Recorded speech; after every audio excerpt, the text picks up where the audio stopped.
거를 이거를 이렇게 호미를 파고 뭐 이렇게 심으면은 아주 시간이 많이 갑니다 이게. 예, 그래서 이걸 고민 끝에 어떻게 할까 해서 이 32mm 파이프를 이렇게 깎아가지고 납작하게 해서 그렇게 해서 한 놈 보고 찔러라 이게. 예? 쿡쿡쿡쿡 찔르고 그 다음에 제가 이제 여기다가 그거를 이게 넣습니다. 그럼 뿌리가 이렇게 되면 이게 들어가냐? 아, 잘 들어갑니다. 어떻게? 이거 턱 뛰면서 턱 해가지고 저는 그 어렸을 때 모래기를 많이 했거든요. 도구떼기 뭐 이런 걸 많이 해가지고 그래서 이걸 딱 띄워가지고 땅에다 질 끄면 이게 가지런하게 끌려오죠. 끌려오면서 또르르 말면서 쑥 집어넣으면 그 구멍으로 쑥 집어넣으면 꾹 누르면 끝이야. 그냥 이렇게 누르고 이렇게 누르면 끝이야. 그래서 요게 저 에피퍼가 2번 클릭을 하면 요 동영상이 나옵니다. 제가 이렇게 심는 장면이 나옵니다. 모내기 수준으로 빨리 심습니다. 그래서 한번 열어보시면 됩니다. 그래서 이게 심는데 이것도 마찬가지야. 그래서 이 농사를 지면은 연구를 해야 됩니다. 그냥 갖다가 심고 그냥 이렇게 하는 게 아니라 가끔씩 내가 어떻게 관리를 해서 잘 심었는지를 한번 파봐. 파보면은 이게 뭔 역할이면 이것도 아까 어렸을 때 깊게 심으면은 아까 뿌리를 이렇게 줄기를 내가지고 이 생기는 거 봤죠? 똑같습니다. 깊게 심으면 이거 이만큼 묻었어. 잘 살라고. 가물지 않게 잘 살라고 이만큼 묻으면은 여기에 산소가 부족하니까 숨을 쉬기 위해서 땅 표면으로 이 뿌리를 올리려고 이렇게 올라옵니다. 네? 그러니까 이게 몇 년이야? 이게 깊게 심으면 여기가 원래 뿌리야. 네?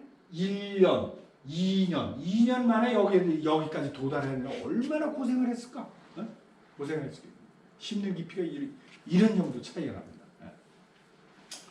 자, 그래서 이건 뭐 이제 단근, 뿌리가 아까 바짝 잘린 거를 이렇게 심은 거하고 이렇게 차이가 많이 납니다. 2, 3년 뒤에도 이런 정도의 차이가 난다고 그러면 종근은 뿌리가 충실히 붙어 있는 걸 심어야 된다 이런 얘기죠. 자, 그래서 이걸 심어 놓고 이렇게 물을 주면 활착이 빠르겠죠. 빠릅니다.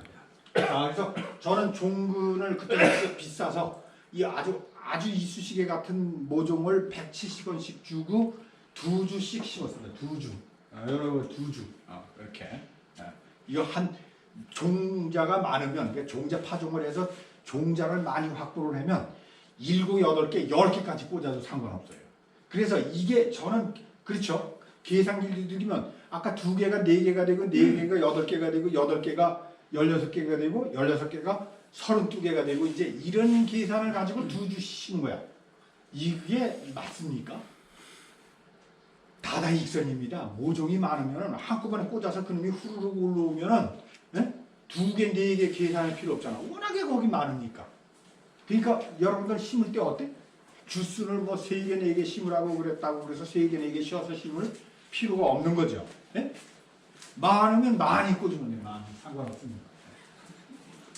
그래서 이게 산마늘은 양지 땡볕에서는 오늘같이 해가 30도 이상 올라가는 날이면은 잎이 누렇게 탑니다.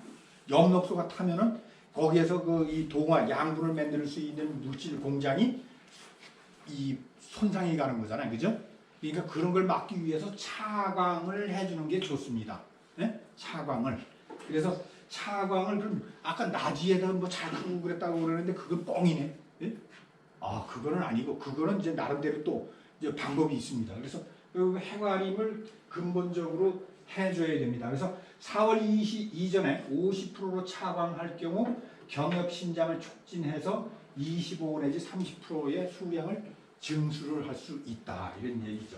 그래서 여러 가지 방법이 있습니다. 뭐 다래나무나 뭐 요즘에 사과나무 무슨 뭐 엄나무라든가 뭐 이런 여러 가지의 우리 키 큰 식물들이 있죠. 또 매실 뭐 이런 거 남부 지역에는 뭐 이런 것도 있고 그래서 그 밑에다가 씌우면 뭐 이런 그 자연한 그늘을 우리가 조성을 할 수가 있고 입체적으로 이 생산을 할 수가 있는 거죠, 그죠?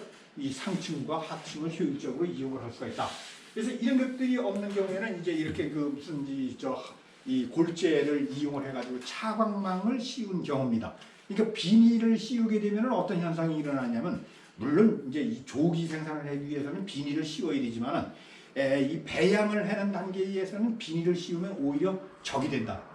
그래서 왜 그러냐 하면은 우리가 이슬을 그러니까 우리 식물들이 먹고 사는 데에는 뿌리로다가 수분을 빨아올리는 걸로 그렇게 되어 있죠. 근데 이 수분을 우리가 뿌리로만 빨아들이는 것이 아니라 잎으로도 먹습니다. 사람도 마찬가지예요. 사람도 약 30% 정도는 이 피부로 숨을 쉽니다. 예? 그래서 화상을 입은 사람들이 우리 이 폐에 염증을 일으켜서 죽잖아요. 예? 그건 뭐냐면 과부하 현상이 일어나기 때문에. 예? 이 피부가 이 손상을 입은 만큼 이 폐가 과부하 현상이 일어나기 때문에 폐렴으로 죽는 거죠. 예? 화상으로 죽는 게 아니라. 마찬가지로 그래서 이슬이 내리면 이슬이 내리는 대로 먹을 수 있는 그런 조건을 만들어줘야 됩니다. 그리고 우리가 뭐 화분 같은 거를 길러봐도 화분에서 이렇게 빗물을 갖다가 가끔씩 물을 끼얹어주고 이걸 엽수라고 그러는데 그러면 식물들이 더 잘 자라는 걸 알 수가 있죠.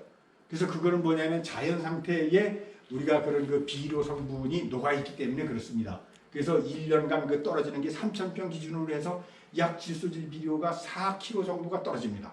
그걸 가지고 식물들이 비료를 안 주고도 자연에게 서로 나눠 먹고 사는 거죠.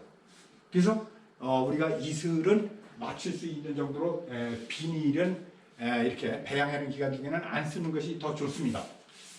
그래서 땡볕을 막기 위해서 뭐 이런 밭잡초를 그대로 놔둔다 이런 얘기죠. 그래서 빤빤하게 김을 매면 잎이 타기 때문에 그렇습니다. 그래서 부지런한 농부는 이 산마늘 재배를 망칠 가능성이 높습니다. 왜? 풀 하나 나면은 풀 하나를 다 뽑아야 되는 그런 직성에 풀리는 사람은 산마늘 농사 못죠. 그래서 이렇게 그대로 놔두는 게 좋습니다. 그래서 요거는 이제 그 바랭이 풀을 이용을 한 겁니다. 바랭이 풀 아시죠? 바랭이 논두개 많이 나오잖아요. 대한민국에서 가장 흔한 풀이 바랭이 풀입니다. 그래서 요건 이제 바랭이가 이렇게 여름에, 요건 6월달, 요즘에 이제 싹을 틔워서 나옵니다. 이 바랭이가. 그래서 요 바랭이가 요즘에 이제 여름 잡초죠. 그래서 이렇게 나오기 시작하면 요 안에 이제 이 산마늘이 이렇게 들어가서 있는 거죠. 잘 보호가 되고 있는 거죠. 그래서 이등에 보면 이게 6월 달에 이 잡초가 나온다고 그랬으니까 4월 달에 수확할 때나 6월 이전에는 이렇게 깨끗한 거죠. 밭이. 깨끗합니다. 이렇게. 그래서 이런 그 바랭이 풀도 효율적으로 이용을 하면 이 산마늘이 이 녹아 들어갈 때, 그러니까 녹아 들어갈 때는 이미 잡초에 이게 뒤집어 엉켜서 보호를 받고 그 다음에 산마늘을 수확할 때에는 이 잡초가 6월 달에 발화돼서 나오기 시작하므로 이 전혀 경합이 안 이루어진다 이런 얘기죠. 그래서 상당히 땅이 좋아지죠. 그래서 이건 뭐 이제 냉이를 이용한 방법이 그늘을 지어주고 이제 이러니까 그래서 이런 것도 다 이용을 할 수가 있다 이런 얘기죠. 그래서 요거는 이제 그 다음에 이 바닥을 갖다가 그러니까 땅 바닥을 갖다가 그대로 이 노출을 시키게 되면 산마늘이 아주 가장 싫어합니다.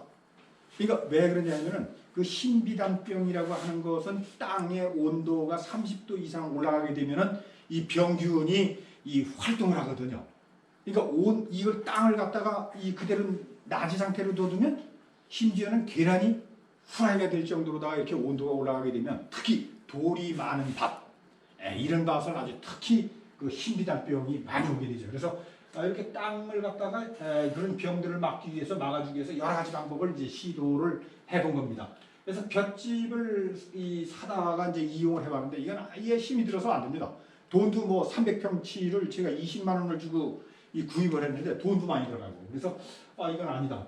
근데 왕겨를 갖다가 이제 깔아봤는데 왕겨는 이게 이 4월 달 되면은 그 고급 바람이 불죠. 뭐 초속 한 20m 정도 불어다 보면 다 날아가가지고 이 오목한 데 나가서 이게 모여버립니다. 그러니까 이 왕겨도 좀 뭐 부족하다. 그다음에 이제 숲이 나무 껍질 있죠. 이 나무 껍질을 요거를 이제 사다가 이제 저 15톤에 그 20만 원을 주고서 사다가 깔아봤는데 이거는 비가 오면은 그 비가 와서 그 수분이 날아가야 될 때에 날아가지를 않고 이게 찐득찐득한 그 수지 성분과 함께 어우러지면서 이게 전혀 이 여처럼 이게 그 수피가 이렇게 휘저으면은 아주 끈적끈적할 정도로 그렇습니다. 그래서 병에 그 번식할 수 있는 온상이 되기 때문에 이거는 쓰지 않는 게 좋습니다. 그래서 그다음에 이 보리 재배를 했는데 이 보리 재배는 아주 굉장히 좋습니다. 그래서 제가 최종적으로는 이 보리 재배를 이제 지금 현재 하고 있습니다. 그다음에 그 들깨도 이것도 상당히 뭐 해볼 만한 겁니다. 그래서 이게 뭐 한 4년 정도에 수확을 한다고 그러는데 그때의 이 소득이 이렇게 형성이 안 되면은 좀 곤란하다. 이런 경우에는 이렇게 그 7월 1일 정도 되면 이제 그 들깨를 심는데 이 산마늘을 다 죽여버리고 그 다음에 이제 여기다 들깨를 이제 그 조성을 한 그런 경우가 되겠습니다. 요건 정부에서 보조해준 부지포입니다. 부지포로 구멍을 뚫어가지고 그 풀 안 나게 해서 정부에서 보조를 해줘서 이거 심고 있는데 이거는 심어서 깨끗하긴 한데 거름을 줄 방법이 없습니다. 이게. 그래서 이것도 뭐 상당히 그 부적합하다. 그래서 이 보리 재배를 자세하게 들어가 보면 이 7월 22일 날 요거 이제 비가 전국적으로 온다 그러면 보리를 이제 그 불려서 불겨놨다가 그걸 뿌리면 바로 나옵니다. 이렇게 나오면 뭐 한 열흘 정도 되면 이렇게 올라옵니다. 한 10cm 정도 커요. 그래서 이렇게 8월 15일, 그다음에 9월 10일 정도 되면은 여기에 미처 그 죽지 않은 그런 그 잡초 씨앗들이 같이 올라옵니다. 이렇게 드문드문 올라옵니다. 그러면 그게 잡초가 싫으면 이걸 한번 예초를 해줘. 예초. 근데 이게 만약에 보리가 이걸 이 40cm 넘어갔을 때에 50cm, 60cm에 도달하면 어느 날 비가 오잖아. 비가 오게 되면 이 보리가 이렇게 쓰러집니다. 네? 보리가 쓰러지면은 이거 예초기로 이게 깎기가 아주 힘이 듭니다. 그러니까 이게 보면 이제 이파리가 이렇게 만곡이라 그래. 이파리가 이렇게 이제 쉬는 정도가 돼서 야 이거 조금 있으면 쓰러지겠다 그러면 예초기로 깨끗하게 청소하듯이 깎아주면 돼. 깎아주면 풀씨 앉은 것들이 전부 다 같이 이제 이 도태가 되겠죠. 그 다음에 보리만 깨끗하게 이렇게 오릅니다. 이렇게. 그래서 이제 보리가 가을이 되면은 이렇게 일찍 보리를 일찍 파종을 하면은 월동을 못 합니다. 예? 보리가 이파리가 5장 정도 이렇게 나왔을 때에 그 이 유수 어린 이삭 그죠? 보리 이삭이 생기기 때문에 보리 이삭이 생긴 거는 이 월동을 못 합니다. 다 얼어 죽습니다. 그래서 이듬해 봄에 되면 이렇게 깨끗하게 다 얼어 죽었죠. 그래서 이 안에서 이제 이 산마늘이 나오기 시작하는 거죠. 그래서 잔디밭 같은 위에 이제 산마늘이 이렇게 이제 나오는 겁니다. 나오는데 혹여 이제 한 번 깎고 두 번째 가서 깎지를 않고 이렇게 가을을 그대로 놔뒀다 이게 보리가 이만큼씩 해야겠죠. 두 번째 큰 것도. 그래서 그거를 놔두면은 이게 이제 이렇게 제 멋대로 이제 쓰러졌겠죠, 그죠? 그런데 그 위에서 산마늘이 올라오게 되면 이게 올가미가 됩니다. 이 뿌리 이제 이파리가 이렇게 늘어진 것들이. 그래서 이게 굉장히 이듬해 봄에도 이 비 온 날 같은 경우에 잡아다녀 보면 명주실 같아. 질겨 이 이파리가. 그럼 어떻게 돼? 올가미에 이렇게 뒤집었으면 산마늘이 이파리가 퍼들지지 못하겠죠. 그러면 일일이 저거를 다 이 꼬챙이로다가 이렇게 긁어줘야 돼. 어느 게 쉽겠어? 긁어주는 게 쉽겠어요? 가을이 돼서 서리가 내릴 때쯤에 예초기로 깎아주는 게 낫겠어. 그러니까 예초기로 깎아서 긁터기만 남기는 거야. 네? 이렇게 하면은 이런 현상이 나지를 않습니다. 그래서 여기 보시면 요게 보리를 2년째 재배를 하고 난 밭의 토양의 상태를 보여주는 겁니다. 그래서 이게 그 지상부가 예를 들어서 이 1톤이 나왔다 그러면 그 밑에 뿌리도 1톤이 숨어 있습니다. 이 식물은 지상부에 이만한 덩어리가 있으면 밑에도 이만한. 그래서 TRU입니다. 탐 루트의 비율이 1대1입니다. 응? 무슨 얘기인지 알아요? 그러니까 나무가 이만한 게 있으면 밑에도 그만한 뿌리가 있다 이런 얘기예요. 예. 그걸 TRU라고 그랬는데 이 밑에 그만한 위에 있는 보이는 양만큼의 뿌리가 이렇게 들어갔을 것이므로 이거는 그게 썩으면 거름이 되죠. 거름이 되면서 그 딱딱했던 땅들을 이 뿌리가 쑤시고 들어가면서 구멍을 내놨죠. 그죠? 썩은 위는 구멍이 생길 거 아닙니까? 그러니까 땅이 딱딱해지죠. 부드러워지죠. 그죠? 부드러워서 숨쉬는 땅이 되는 숨쉬는 땅이. 그래서 마치 떡가루처럼 이렇게 땅이 좋아지기 때문에 산마늘이 생육하는 전경이 어떠세요? 기분이 좋겠습니까? 나쁘겠습니까? 좋죠. 그래서 보시면은 기분 좋아하죠. 상당히 좋아하죠. 그래서 이렇게 기릅니다. 그다음 기른 다음에 8월 10일 정도 돼서 보리를 또 파종을 해야 되는데 아까 이렇게 보시면 이 위에다가 보리를 뿌리면 보리가 들어가겠습니까? 탕탕 튀면서 딴 데로 가겠죠. 그래서 이거 산마늘을 죽여버려야 되겠다. 그래서 이거를 다 죽여버린 겁니다. 그래서 하나는 바스타라고 하는 제초제를 뿌린 거고 하나는 이 바스타가 뭐 또 안 좋을지 모르니까 그래서 이거는 이제 그냥 예초기로 깎은 겁니다. 이렇게. 그래서 이렇게 두 가지 사례가 되겠습니다. 그래서 뭐 바스타는 사실은 그 이 토양의 미생물에서 분리를 해내서 그거에 대한 거를 인도로 화합물로 만들었기 때문에 땅에 떨어지는 순간 전혀 다른 물질로다가 이게 변형이 됩니다. 그래서 이 저기 그 이런 그 이 농약 그 자율 검사를 했을 때에도 이 바스타의 성분이 자유되는지는 잡아내지를 못합니다. 왜? 미생물이 전혀 다른 물질로다가 분해를 하기 때문에 그렇습니다. 사실 그래서 뭐 농약이라고 해서 다 나쁜 건 아닙니다. 사실. 그래서 여기 보시면 이렇게 하고 여기다 보리를 뿌리면 보리가 이제 올라오는 거죠. 이렇게. 이게 바로 올라옵니다. 그래서 보리를 뿌리는 요령은 이걸 이제 24시간을 물에다 담가 놓으면 팅팅 불죠. 그거를 건져가지고 10시간 정도를 밖에다가 이렇게 나누면은 이 싹이 하얀 싹이 보이기 시작합니다. 그래서 그거를 전국적으로 내일은 비가 오겠고 그러면 그걸 맞춰가지고 2, 3일 전에 그거 작업을 해놨다가 그 다음에 바로 뿌리면 비를 맞으면서 바로 뿌리가 내려가지고 올라오는 거죠. 이렇게. 그래서 뭐 전혀 이 골고루 이제 나오는 거죠. 자, 보십시오. 그래서 일반 노지밭에도 이렇게 해서 완전히 그 보리밭이 되는 거죠. 보리밭이 이렇게. 풀이 하나도 없죠. 자, 깨끗하죠. 이렇게. 9월 20일 전경입니다. 이렇게. 자, 그래서 가을이 됐습니다. 가을. 이렇게. 가을 깨끗하죠. 그래서 이게 왜 안 나오냐? 아까 이 잡초종자는 뭐라 그랬어요? 햇볕을 봐야 나오죠. 근데 못 보니까 못 나온 거예요. 그래서 여기에 양탄자처럼 깔려 있는 위에 산마늘이 나왔기 때문에 여기에서는 이렇게 돼서 저 안에 뒤지고 촬영을 한 건데 이런 상태에서 오르는 겁니다. 이렇게. 그러니까 이렇게 노지재배에서도 이 땅을 갖다가 이 껌껌하게 다 멀칭을 했기 때문에 이 풀씨들이 안 나오는 거죠. 이렇게. 자, 이렇게. 근데 정부에서 주는 호밀이라는 게 있어. 호밀. 알죠? 호밀하고 그다음에 보리하고 이제 이렇게 해서 시험을 했는데 호맥은 아닌 것 같아. 호맥은 월동을 해요. 겨울을 나. 그래서 이듬해 보면 이렇게 올라오면 경합이 돼. 경합. 이렇게.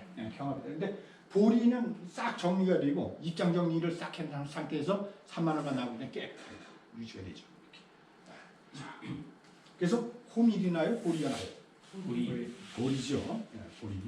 그래서 뭐 보리 파종량은 시바로당 30kg입니다. 30kg 여기 오전 12시 여기 아주 시간을 내가 딱 재놨습니다. 그래서 오전 12시에 침종을 해서 다음날 건져내고 그 다음에 6시에 파종을 해서 이렇게 해서 쭉 하는 과정을 이렇게 소개를 해놨습니다. 그다음에 들깨를 아까 재배한다 그랬죠? 들깨는 이제 이렇게 이제 산마늘이 자란 데에 7월 1일 날 여기다가 바스타를 완전 쳐서 산마늘을 죽인 다음에 그 골 사이에다가 이렇게 심었습니다. 골 사이에 심어도 들깨는 잘 됩니다. 그래서 요거를 숨지르기를 이렇게 2번에 걸쳐서 해준 다음에 이렇게 수확을 하는 그런 전경이 되겠습니다. 그래서 깻집은 그 카탁 있죠? 소염물 주는 거. 그걸로 다 썰어가지고 이렇게 해서 이제 300평 들깨 재배를 했을 경우에 이 한 150평을 3cm 두께로다가 이렇게 깔을 수가 있습니다. 이렇게.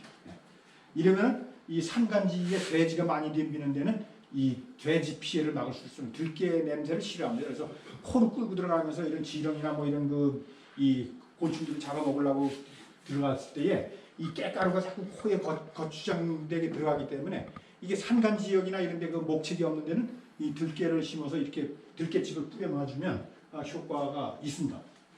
그래서 요건 뭐 이제 방법에 따라서 추연식인데 이렇게 땅이 검은색이 나면 빨리 나오고 그 다음에 볏짚이나 이런 허연 색깔이 나면 이게 늦게 나오죠.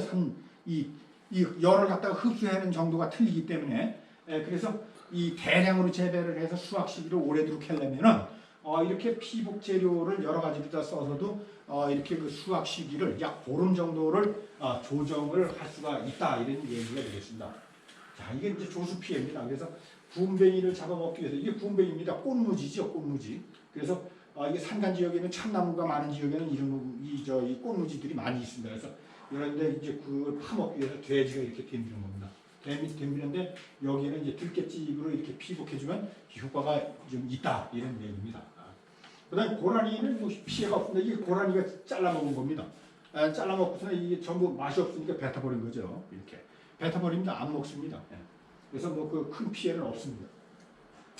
그다음에 이제 두더지가 있는데 두더지가 이게 이제 상당히 그 피해를 많이 줍니다. 이런 그 저 보리집이나 이런 걸 갖다가 이렇게 깔아놓게 되면 이제 미생물들이 많이 이제 번식을 하기 때문에 두더지가 많이 되는데, 요거는 일본에서 이제 그 많이 쓰는 방법입니다. 그래서 이 저 캔 맥주나 이런 것들을 갖다가 칼로다가 이렇게 네 군데를 오려가지고 이렇게 그 틀면 팔랑개비가 되죠. 그래서 요거를 그 우리 저 대나무도 왜 저 조리대 있죠? 조리대.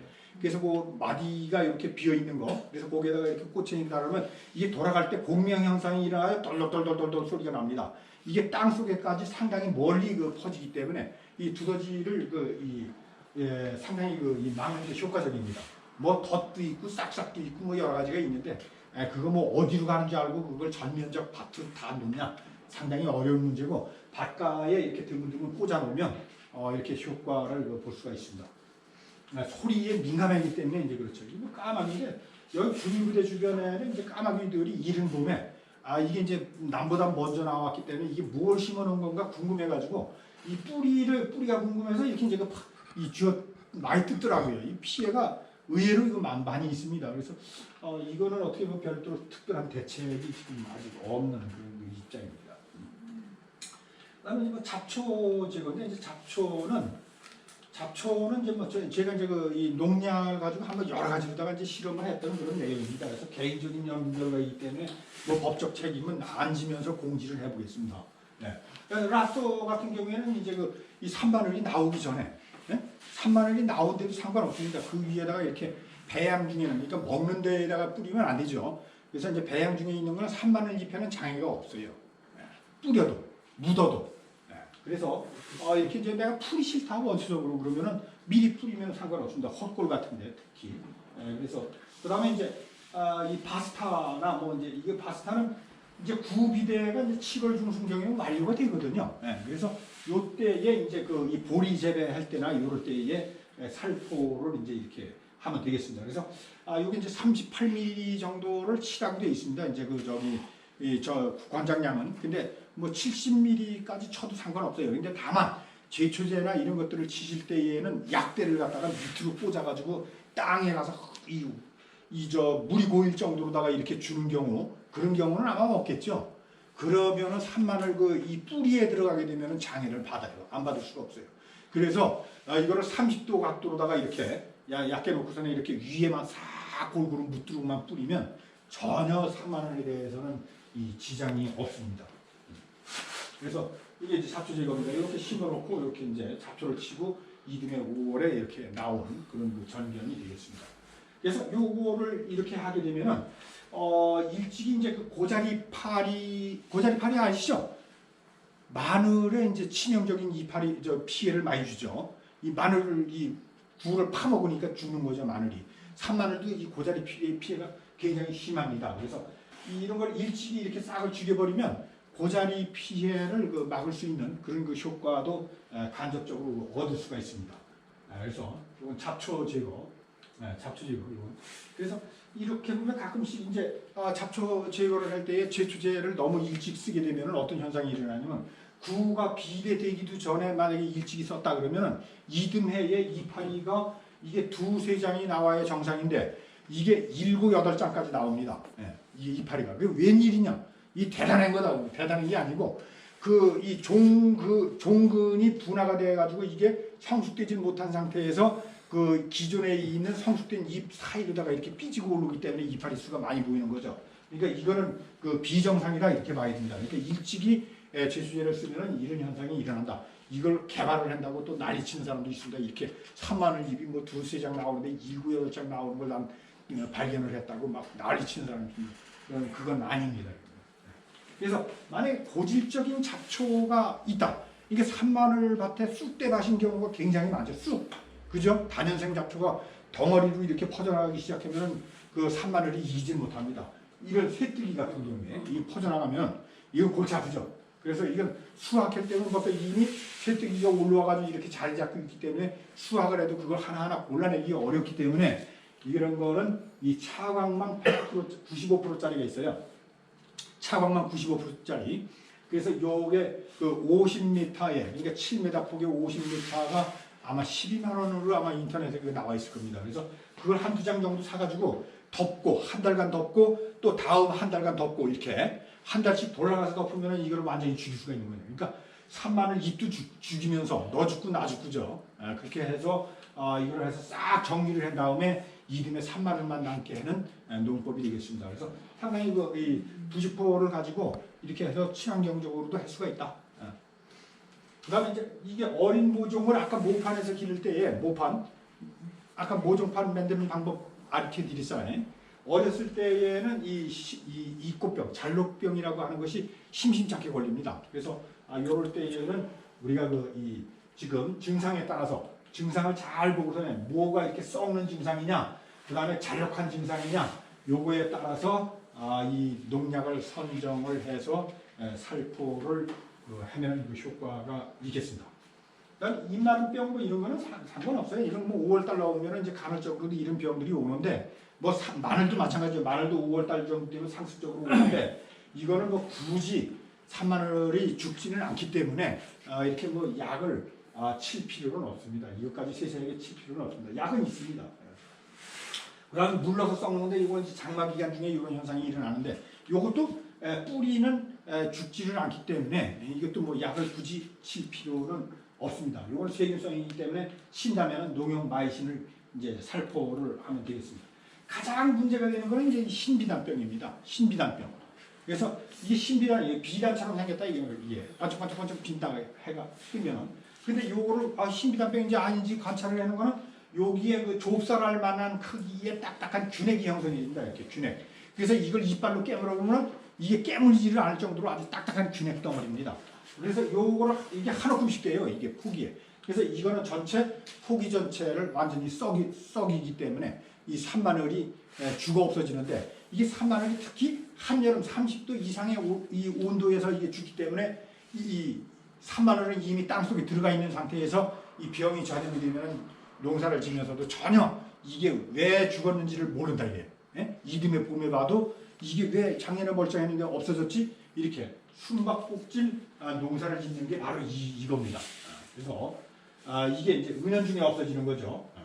그래서 발생 환경은 이게 그 30도에서 대량 이제 발생이 됩니다. 그래서 이게 이제 뭐 좋다면 토양을 매년 심기 전에 이 석회를 살포를 하면 상당히 효과가 있는 걸로 이 미국의 그 양파학회나 그다음에 일본의 그 사과 그 협회에서 쓴 그 보고 자료에 보면 상당히 효과가 있는 걸로 그렇게 되어 있습니다. 그래서 석회 살포를 하시고 그다음에 질소질 비료를 무리하게 살포를 하는 것은 좀 금물이다.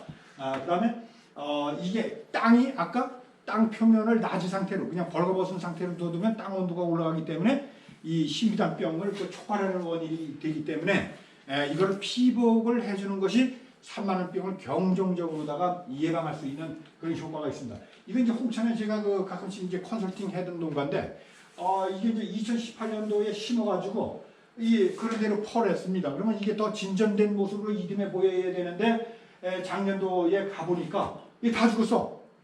다 죽었어. 그래서 왜 죽었습니까? 그러니까 몰라. 몰라. 근데 신비단병이야. 균핵 덩어리가 아주 이 딱딱한 게 한 움큼씩 있어. 쥐똥처럼. 그래서 보니까 나무 밑에는 어때요?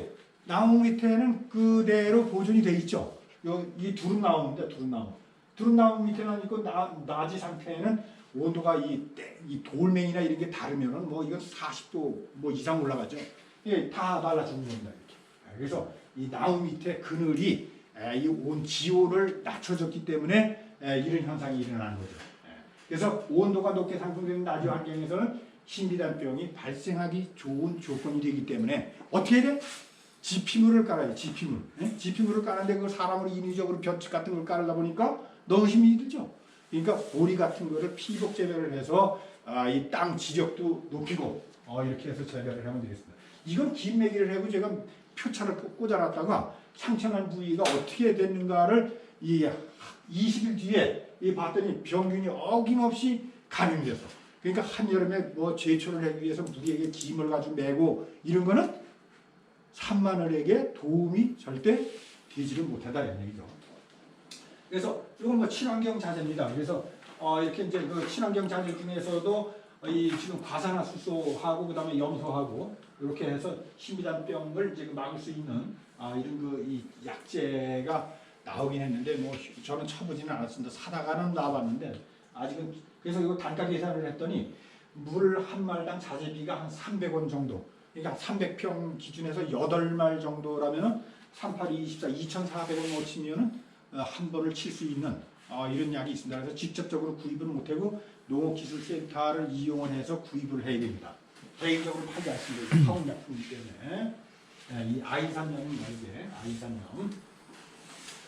그다음에 이제 약재 방제는 지금 등록되어 있는 게 이제 테부코나졸이 있습니다. 테부코나졸 효과가 상당히 좋습니다. 그래서 요거를 이제 그 이 산마를 수확이 끝나고 나서 그다음에 6월 상순, 10월 상순, 7월 하순 이렇게 세 번을 예방 위주로 살포를 하게 되면 이 신비단병의 문제는 거의 문제가 되지 않는다. 지난해에 아마 죽은 게 한 100주 정도 아마 죽은 것 같아요. 800평에. 그 입구 햇볕이 내려 쬐는 그런 부분에 부분적으로 걸렸구나 하고 살포를 하고 이제 그랬는데 뭐 한 100주 정도도 안 죽은 것 같습니다. 이 예방 위주로 살포를 하면 효과가 상당히 좋습니다. 그다음 고자리파리 아까 이제 고자리파리 얘기해 드렸죠. 신비단병에서는 그리고 이제 저희가 지금 연구를 하고 있는 게 있는데 이것도 개인적인 소견입니다. 그 나무재 있죠, 나무재. 예? 재를 발병이 된 포기에 이렇게 한 줌을 이렇게 올려놔. 예? 이렇게 한 줌을 이렇게 찍어서 올려놓으면 그게 삽니다. 예? 신비단병 걸린 포기가 삽니다. 그래서 아마 농사를 경영하면서 그 신비단병에 한번 그 나무재도 한번 같이 한번 이렇게 한번 고민을 해보시기 바랍니다. 아직 그거는 뭐 제가 진행 중이기 때문에 어떻다라는 결과는 아직 말씀드리기는 어려운 상황이지만 그렇습니다. 그래서 이 고자리파리는 똥걸음을 좋아합니다. 그래서 괴분이나 이런 것들을 갖다가 살포를 하게 되면 똥냄새를 맡고 이 많이 날아듭니다. 축사 주변이나 이런 데에. 그래서 이게 지금 고자리파리가 먹어가지고 피해를 입은 산마린들입니다. 엄청납니다. 그래서 이게 구덕입니다. 이게 월동 중에도 이 안에서 파먹고 있는 거죠. 이렇게. 그래서 요거를 고자리파리 이것도 이 고자리파리를 이 지금 구멍에 여기에다가 똥거로 그 개분을 한 움큼씩 여기다 올려놔준 사례입니다. 이 구멍에다가 비료를 줄 수가 없으니까 이 구멍에다 한 줌씩 이렇게 올려놔줬는데 5월달 정도 되니까 하나도 없어졌어. 그래서 이게 왜 그러냐 보니까 똥거름을 준 거예요. 여기다 개분을. 그러니까 개분 이 고자리파리가 접종을 한 거죠. 이런 현상입니다. 그다음에 파이벌레는 이제 산간지. 산 밑에다가 바로 재배를 하면 이 파이벌레 이렇게 생기니까 까맣게 털이 뽀송뽀송 난 겁니다. 파에 주로 덤비는 그런 해충인데 이렇게 딱정벌레입니다. 바구미처럼 생겼죠. 이게 파먹습니다. 이게 먹으면 많이 먹어요. 이 5월달까지 이게 유충이 5월달까지 파먹는데 잎을 한 서너 장은 먹습니다. 이게. 그래서 이런 게 산간지에 나오게 되면은 이런 거를 이건 파이벌레구나 이렇게 인지를 하시면 되겠습니다. 그다음 굴파리는 좀 그렇게 피해가 심하지 않습니다. 이건 조그만 파리입니다. 이렇게 파리인데 이렇게 굴을 뚫고 이렇게 이제 상처를 입히는데 이건 뭐 큰 피해가 없습니다. 그래서 이건 이 끝 마름 이 끝이 마르게 되면 상품이 이제 떨어지겠죠. 그래서 요거는 그 칼륨이라고 하는 그 비료의 부족 현상이 이제 일어납니다. 그래서 가물었을 때 특히 이 많이 나타나는데 요건 이제 물을 봄철에 가끔씩 물 관리를 잘하면은 이런 현상은 없습니다. 그다음에 이건 이제 비료 과잉장애입니다. 비료를 얼마나 주면 이제 과잉이 일어나느냐 하는 문제입니다. 그래서 비료를 300평당에 21-17-17 복합 비료를 5포 이상을 살포를 하게 되면 이런 현상이 일어납니다. 그러니까 300평 기준에서 한 3포 정도가 이제 정량인데 이거를 이제 과용으로 했을 경우에 5포 이상으로 살포를 했을 경우에는 이 산마늘 전체가 죽어가는 이런 현상까지 발생이 된다. 그다음에 이제 원피입니다. 원피입니다. 여러 가지 이렇게 동전 모양으로 하얗게 이렇게 백반 현상이 일어나죠. 금년도에 그 심했죠. 4월달에 이 갑작스럽게 추웠던 그런 적이 있었는데 이렇게 4.2도 이하로 내려가게 되면 이런 현상이 일어납니다. 이게 지금 서리가 이렇게 돼서 이 꽃대가 이렇게 올라왔는데도 이 5월 상순경입니다. 이 꽃대가 올라왔는데도 이렇게 이제 금년도에 많이 그랬죠. 근데 이 산마늘이 이렇게 죽을 것 같죠? 산마늘은 안 죽습니다.